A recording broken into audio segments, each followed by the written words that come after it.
बेलापूर नक्की काय असेल, म्हणजे काय, ही संकल्पना नक्की काय आहे?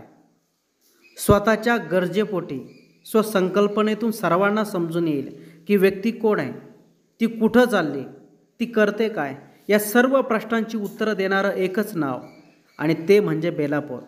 आणि हेच या ऊसतोड मजुरांचं गाव. मग या गावामध्ये ना गावगाडा, ना पाटील, ना सरपंच, ना जात, ना धर्म, ना गावाच्या आत, ना गावाच्या बाहेर, ना गावाला वेस, ना दरवाजा, ना कमान, ना ग्रामपंचायत. या गावाचा उद्देश फक्त एकच आहे, आपण सर्वजण ऊसतोड कामगार आहोत. या ठिकाणी आपल्याला राब राबायचं आहे आणि कुठपर्यंत थांबायचं आहे की कारखान्याचा जोपर्यंत पट्टा पडत नाही तोपर्यंत थांबायचं आहे. दिवस रात्र कष्ट करायचं आहे आणि पट्टा पडल्यानंतर आपल्याला घरी जायचं आहे. हेच लक्षात घेत अहोरात्र काम करायचं आहे.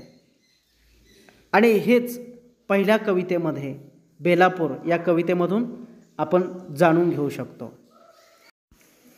राजास जी महाली, सौखे कधी मिळाली, ती सर्व प्राप्त झाली या झोपडीत माझ्या. राष्ट्रसंत तुकडोजी महाराजांनी ज्याप्रमाणे त्या झोपडीचं वर्णन केलं, तशीच ऊसतोड मजुरांची जी काही साधी राहण्याची जी काही झोपडी आहे, कोपी आहे, तीच कोपी कशी आहे, तो ऊसतोड मजूर कशापासून ती तयार करतो, तिचं स्वरूप काय आहे, हे आपल्याला त्या कोपी या कवितेतून लक्षात येतं. आणि कोपी ही किती संरक्षण देणारी असते, कोपीवर त्याचा किती विश्वास असतो, कोपीच्या आत तो किती बिनधास्तपणे झोपू शकतो, हे सर्व त्या कवितेमधून, कोपी या कवितेमधून कवीनं मांडलेलं आहे. अतिशय दुःख देणारं दारिद्र्याचं जिणं, त्यात कष्टातून थकून जाणारं शरीर, मदतीला कोणाचाच आधार नसणं, एक वेळ मृत्यू परवडला पण हे दारिद्र्य नको. आणि याच निराशेतून थोडंसं सावरण्यासाठी मदतीचा तो एक घोट घेतो. क्षणिक बरंही वाटतं, त्या दारिद्र्यातून, निराशेतून सुटका झाल्यासारखं सुद्धा वाटतं, परंतु तो विषारी घोट एका घोटानं व्यसनात रूपांतरित होतो. आणि तोच एक घोट अख्ख्या आयुष्यालाच घोटून टाकतो. स्वतःचं शरीर, घर दार, बायका पोरे, सर्वांचाच वनवास एका घोटानं सुरू होतो. आणि असा हा विषारी घोट, एक घोट या कवितेतून कवीने मांडलेला आहे. स्वप्न ज्याला आहे तोच खरा जिवंत मनाचा माणूस असं मानलं जातं. अतिशय दुःखी दारिद्र्यातल्या जीवनामध्ये सुद्धा या ऊसतोड मजुराचं सुद्धा स्वप्न असतं. मग हे स्वप्न नक्की कुठलं असेल, तर एक छोटीशी कोपी, छोटंसं घर, बैलाची जी काही जोडी आहे ती व्यवस्थित असणं, त्याचबरोबर कष्ट करण्याची जी काही सवय, दररोज मी घाम गाळील, कष्ट करेल, हेही त्याचं स्वप्न असेल. त्याचबरोबर आजचा दिवस कष्टाचा आहे परंतु भविष्य उज्ज्वल येईल, हाही विचार त्याच्या स्वप्नात येत असेल. त्याचबरोबर माझं जीवन अशा पद्धतीचं गेलेलं आहे, दुःखात, दारिद्र्यात आणि कष्टात गेलेलं आहे, माझ्या मुलाचं भवितव्य उज्ज्वल व्हावं, हे सुद्धा स्वप्न उराशी बाळगून हा ऊसतोड मजूर अहोरात्र कष्ट करत आहे. आणि हेच त्याचं स्वप्न या कवितेतून कवीनं मांडलेलं आहे. मग या ऊसतोड मजुरांचा जो काही नेता असेल, गुरु असेल, आणि अडचणीमध्ये धावून येणारा जो काही व्यक्ती असेल, तर तो व्यक्ती कोण, तर मुकादम, त्या टोळीचा मालक. पैसा लागला, आणि अडचणीच्या वेळेला कुठलीही मदत लागो ते त्या मुकादमाला सांगतात, आणि मुकादम त्याच्या पद्धतीनं जितकी शक्य होईल तितकी तो मदत करतो. आणि असा हा मुकादम त्या ऊसतोड मजुराला कसा वाटतो, हे कवीनं मुकादम या कवितेतून मांडलेलं आहे. हा ऊसतोड मजूर बेलापूरला जरी गेला असेल तरी त्याला त्याची जी काही वाडी आहे, त्याचं जे काही गाव आहे, घर आहे, आपली माणसं, आपली माती, आपला समाज हा त्याला प्रिय असतो. तो काही कालावधीसाठी जरी ऊसतोडीसाठी गेलेला असेल तरी पुन्हा आपल्या वाडीत जावं, आलेल्या पैशातून आपलं एक छोटीशी माडी असावी आणि ती आपल्या वाडीत असावी, असंही त्या ऊसतोड मजुराला वाटतं. आणि हेच वाडी या कवितेतून कवीनं मांडलेलं आहे. ऊसतोड मजुराचं जीवन जणू माळरानाप्रमाणेच आहे असं कवीला वाटतं. ऊसतोड मजुराच्या आयुष्यात ना सुखाच्या ओलावणाऱ्या धारा, ना मदत, ना सहारा.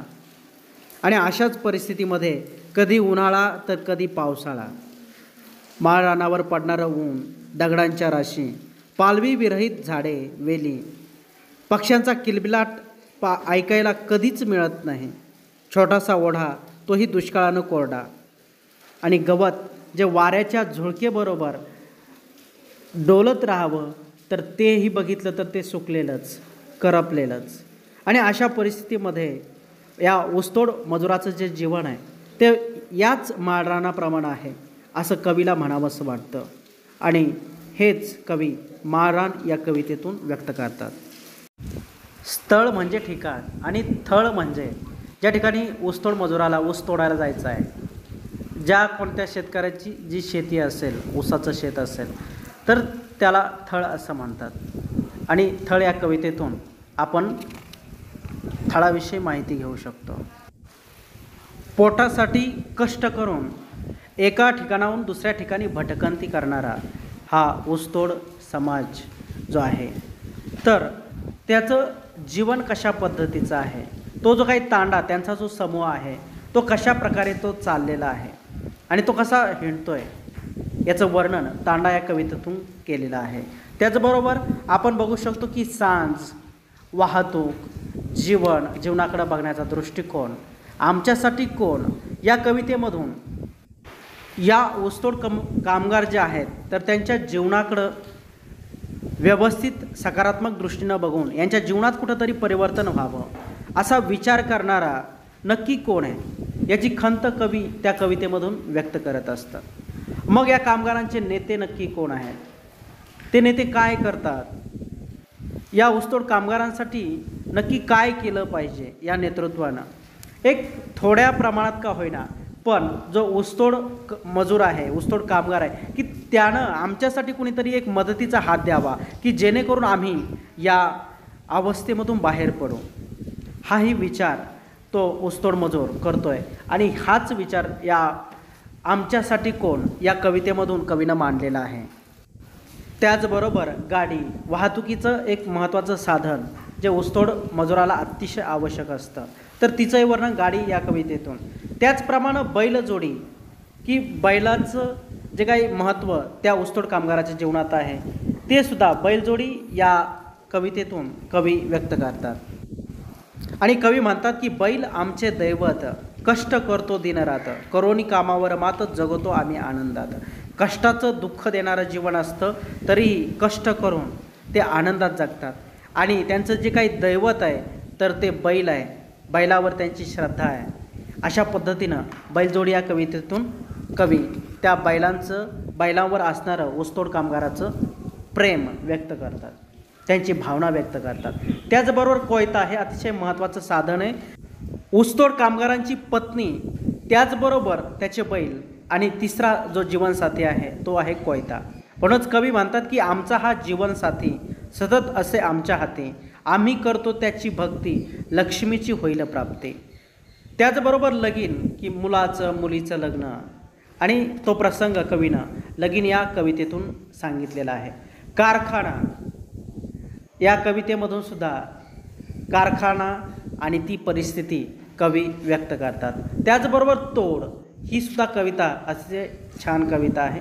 त्यानंतर हिरव्यागार बाजरीच्या भाकरी, त्यासोबत कांदा, चटणी, मिरची, हे खाण्यासाठी जगणं नसून जगण्यासाठी खाणं आहे.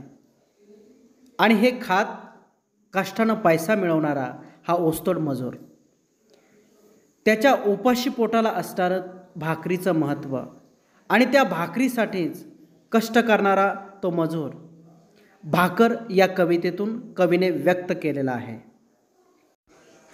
कमी पावसामुळं दुष्काळी भाग, शेतात पीक येत नाही आणि जर आलंच तर वादळी वाऱ्यामुळं कधी नष्ट होईल, अवकाळी पावसानं कधी ते जाईल, हातात आलेला मालसुद्धा कसा वाया जाईल ते सुद्धा सांगता येत नाही.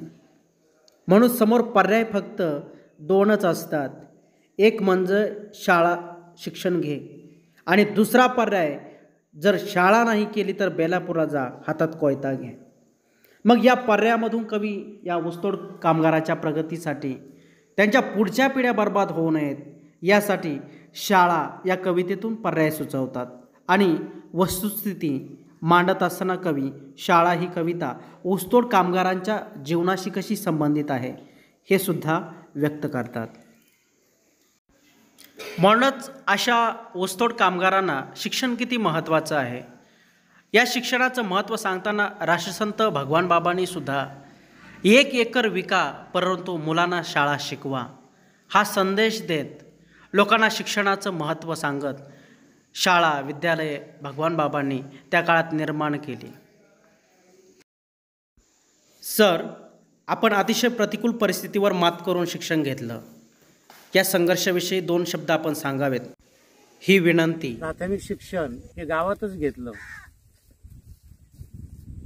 आणि फक्त आईच होती. आईने कष्ट करून या ठिकाणी मला शिकवलं.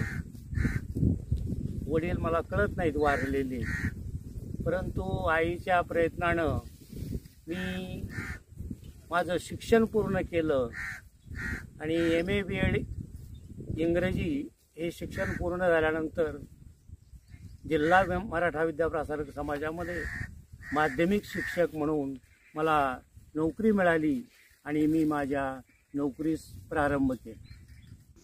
सर, आपला जो बेलापूर काव्यसंग्रह आहे, तर या अतिशय सुंदर काव्यसंग्रहाला बेलापूर हेच नाव का द्यावंसं वाटलं? या नाव देण्याच्या मागची नक्की कारणं कोणती आहेत असं तुम्हाला वाटतं? की किती त्रासामध्ये हे आपलं जीवन जगतात